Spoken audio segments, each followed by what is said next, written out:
Arthur Caldwell argued that Australia needed more people to help defend the country. The children he met at Bonegilla, he said, could one day be called upon to fight for Australia. That was a powerful argument immediately after the Second World War. But Caldwell was even more interested in the way the fit, young, work-ready men and women would become the workers Australia needed for post-war reconstruction. They were to be the labourers in secondary and primary industries, the domestics and the mothers Australia needed. The media was to show them being dispatched from Bonegilla to jobs all over the country.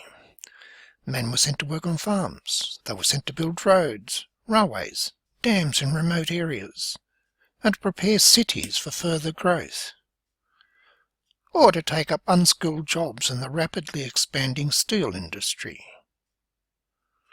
The women were sent to jobs as domestic servants, cooks and laundresses, or factory workers.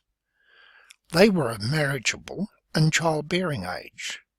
It seemed to the cynical that new Australians were marriage or factory fodder.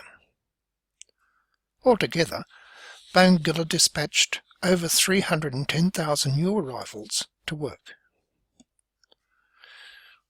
The job interview was central to the process of work allocation. At it, an employment officer, with the help of an interpreter, discussed job options with each migrant. But those options were limited, and migrants knew they could only knock back 2 job offers before they lost the unemployment benefits they were receiving. They'd agreed to go to jobs to which they were directed. That work interview was the most important event in the new arrivals' new life in their new country. The job application was for men and women, and for children who were 16 or over. A publicity photo showed 16-year-old twins being interviewed with their father, hovering in the background. Some crude photographs migrants took show them clamouring to get a workplace at the employment office, and anxious to see where they'd been placed, where and how they were to live for the next 2 years. Many served out their 2-year work contract doing jobs at Bonegilla itself, some in the kitchens, some at the Bonegilla hospital as nurse aides or medical orderlies, for any overseas qualifications as nurses or doctors were not recognised, some as cleaners and labourers. Irina Vassins and her 14-year-old sister Galina arrived in 1947. They were employed as cleaners at Bonegilla, where they built up friendships with other migrant workers. Irina went on to become one of the first female block supervisors at Bonegilla. She trained as a nurse and later became an assistant matron.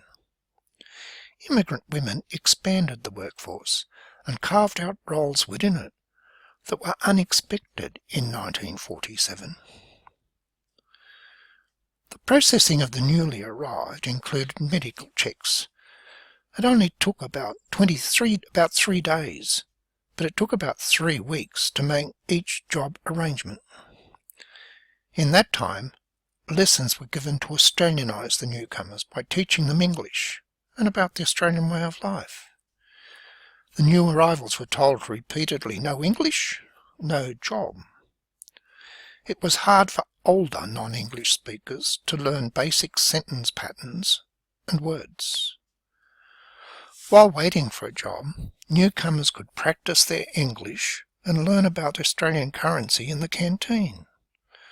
Hospitably, the local CWA organised regular bus trips to their rooms, where over tea and scones they exchanged recipes and conversation.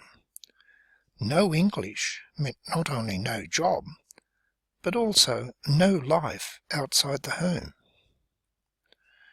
Migrants demonstrated in protest when Bonegilla failed to find them jobs in 1952, and again in 1961.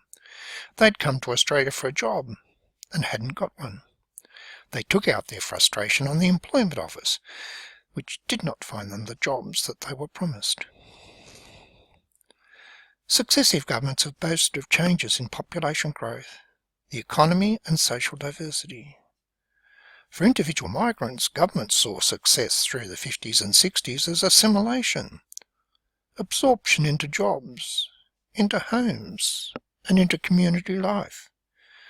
Bonegilla was about absorbing and assimilating newcomers. Former residents like Galina Vassins, the younger of the two sisters, have revisited Bonegilla with their children.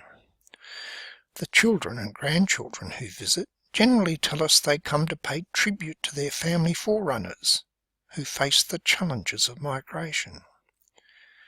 Here at Bonegilla, their families put up with the lack of privacy and the inconveniences of communal living. Here they were Australianised. Here they were given work for a new start in a new country. This public memory place tells stories of how Australia grew its workforce for post-war reconstruction and about the experience of being a migrant coming to and getting work in Australia.